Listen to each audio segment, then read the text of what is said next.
Welcome to Pesto Comics Audio Edition. This is July 15th, 2024. Today's entry, To the Letter. The secret to make your good comic become great, or the opposite. Before we get into it, some quick updates. Newsletter changes. You may have noticed this newsletter is getting longer with each post, and today's entry is no different. To try and get around that, I'm going to experiment with something new. Weekly updates. I'll be sending updates every Wednesday at noon Eastern, starting with the next post, which will be on July 24th. These will be much shorter and a lot more focused than what you typically get from me. You'll still have the quick updates followed by a main feature, but it'll be shorter and easier to digest. Lately, these have been around 10 to 15 minute reads, and my goal is to get them closer to 5 to 7 minutes, but a lot more frequent. Video sometimes, audio every time. I've come to the realization that not everything deserves a video. The last post had a lot of interesting visuals to share, and I recommend you go check it out on the Substack if you can. I've actually had a much harder time planning a video for today's topic, so rather than sending something subpar, I decided I'll only go for video when the content demands it. That said, I'll always read these newsletters out to you, and they'll continue to be published on the podcast player of your choice. A video I've been holding on to, coming next post.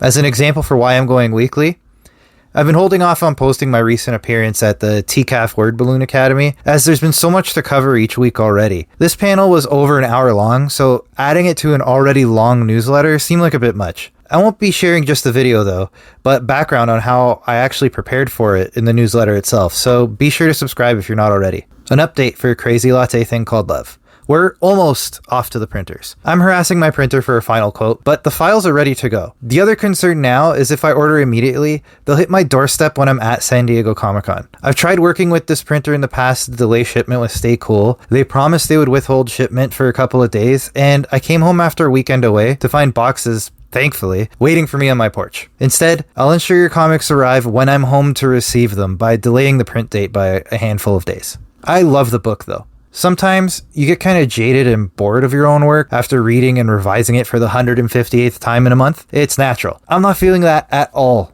with Crazy Latte Thing Called Love. It's one of my favorite books. I'm super biased, I know, but I'm very happy with it. I'm still in disbelief I got to work with Mattia on this. He's way too talented to be slumming it with the likes of me. We've made something truly worth being proud of here. I'm excited to get this in everyone's hands. Did you miss the campaign? If you missed out on the book, don't fret. Late pledges stay on until I've sent the survey to backers. That won't happen until the print copies are confirmed. This is the only way that you'll get everything that gets bundled in with a campaign. Or you can still just get the individual items later on at pestocomics.com.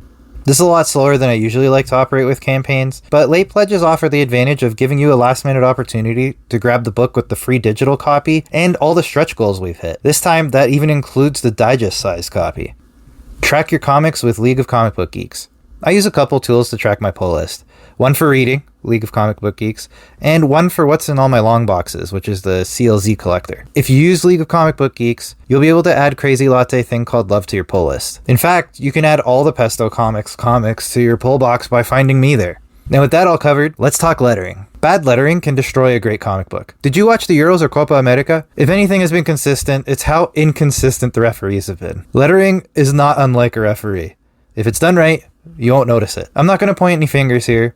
We're all doing our best in a medium that has so many plates to spin simultaneously just to get a book done. And just having something that you can say is ready for the public to see is a small miracle, especially as an indie. With that in mind, there are some small basic things that can be done to improve the final product in a big way. Don't waste the artist's efforts. The most obvious thing that bad lettering can do is distract from the art. By the nature of putting big bubbles and text all over the place, you're going to have to cover some of the artist's work. It's a given. But if the lettering is done poorly, it pulls the art right into the gutter with it. That can be done a number of ways. There are rules to follow with fonts, layouts with the bubbles, or the bubbles themselves. It's not something I'll be able to teach you here in a few sentences, but there are a lot of places to learn, and there'll be more on that later. Before all that, the easiest way to make sure that your lettering is done right, read more comics. And don't just read them like you normally would. Pay attention to the lettering. See how it's laid out, how it flows. Then, steal the best ideas, mash them all together, and make it your own. Don't waste the writer's efforts either. Lettering has a rhythm to it, not unlike writing itself. You may have noticed that when you read the newsletter, I make an effort to write vertically. That's not an accident. Sometimes, rarely, you want to have one big paragraph to really slow down the reader. You want them to feel a little overwhelmed with information, to feel like the information being expressed is of the utmost importance, that if they don't slow down and pay attention, they might miss something. And you don't want them to miss something. But most of the time, you just want to make it easier. So, pay attention to how you break up your bubbles and your sentences. It should match your and the artist and the writer's intended pace. Using tools of the trade. I'm usually not cheap, but I use Inkscape for lettering. I refuse to pay for Adobe Illustrator, and I tried Affinity Designer and I didn't care for it. Yes, there are a few hurdles you have to jump over to get it to work. Inkscape doesn't know what to do with a TIFF file, for instance, so you have to convert it to an RGB friendly format. And yes, all those fancy plugins out there just don't work here. But I'm not a fancy person.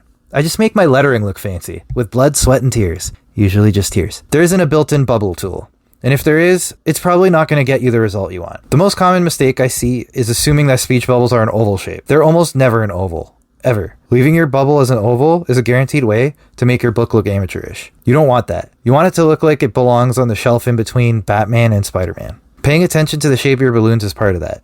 Find a style for your book and then stick to it throughout. Never, ever use Comic Sans. I'll take it a step further and say you shouldn't use any of the built-in fonts you find on your favorite word processor. These are not made for comics. Sure, you might be able to turn them into something interesting, but why fight it? If you're serious about lettering, you're going to want to start hoarding fonts. There are two places I like to get these fonts: Blambot and Comicraft.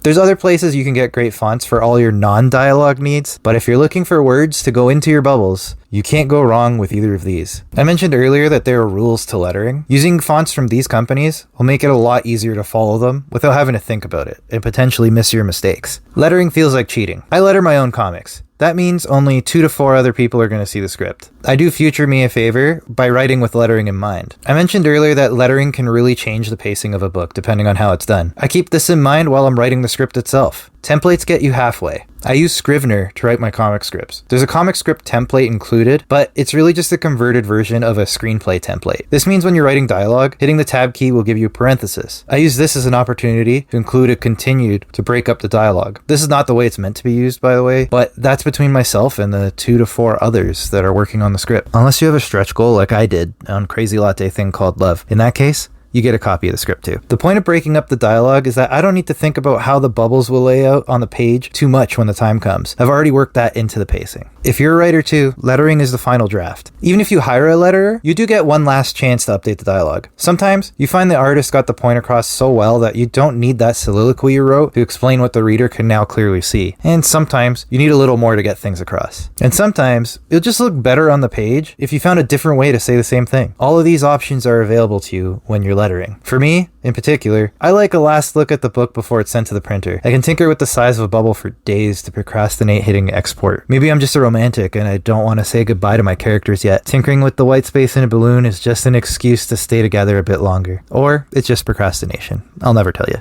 Your approach is up to you. Learn from the best. Well, thank you. I don't mean me though. I'm far from the best, but I appreciate you thinking that, however briefly. I mentioned the folks in Comicraft and Blambot would come up again, and that's because both have offered excellent resources to give you the most in-depth guides on how to letter. Better yet, they both have very different approaches to the craft. I've been through both Nate Picos' book and Comicraft's course, and in doing so, I've come up with a hybrid method that works for me. Check out their materials for yourself. Use what works for you, and pay attention to when they repeat one another, and consider those ironclad rules of lettering. Or just hire out. Sometimes the best thing you can do is know your limits. It's admirable. Yes, maybe you can learn to letter, but do you really want to? I learned to flat books myself. I got pretty good at it actually, but it took me forever to get a page done. That was time I could have used to write or letter instead. I'd much rather get talented colorists who know flatters they like to work with and let them manage that relationship. I'll keep tinkering with bubbles and fonts in the meantime. The art of lettering. It's not the most glamorous job. Most normies outside of comics don't even consider it. To them, the letters just appear on the page after the writer writes them, and then the artist draws it. That's not a bad thing though. It's an opportunity to fly below the radar while getting the respect of those who really know. It's nice to get the general public to respect you, of course, but it's extra special when someone who really knows what they're talking about is the one that gives you their respect. It's earned. Go earn it. And that's it for this week. So let's talk about what's next. As I mentioned, we're changing things up, so the next post will actually come out on Wednesday, July 24th. That one, launching books on Kickstarter. My panel at Toronto Comics Arts Festival Word Balloon Academy. And then Wednesday, July 31st, California Dreamin'. my first time at San Diego Comic-Con, the weekend at San Diego Comic-Con, and sunny Los Angeles. And after that, August 7th, juggling multiple projects, arguably not just for clowns. And as always, I always like to thank those of you listening, or, when we have a video, watching the video, for trying the different format rather than just reading what's on the Substack. Though I always encourage you to go there, especially when it's audio, because there are visuals and things that you do miss out on if you don't check out the post itself. But I really appreciate you listening. If you're listening on your favorite podcast app, again, check me out on Substack. It's pestocomics.substack.com. Or you could just go directly pestocomics.com, and there's a link there to sign up. But yeah, I really appreciate it. Let me know what you think about the new, more frequent schedule. Again, I'm going to try to keep those posts a lot shorter, so I'm not taking up too much of your time, but I can speak to you a little more frequently and about a few more things. So I'm really excited to ramp this up a bit, and hopefully we can continue to grow this community. We're nearing 800 subscribers already, which is absolutely insane given we've only been doing this for about a year. So I really appreciate everybody that does care to listen and read the Substack. I really do appreciate it. And again, we'll talk Wednesday, July 24th. Thank you as always. I really appreciate it. Have a good one, folks.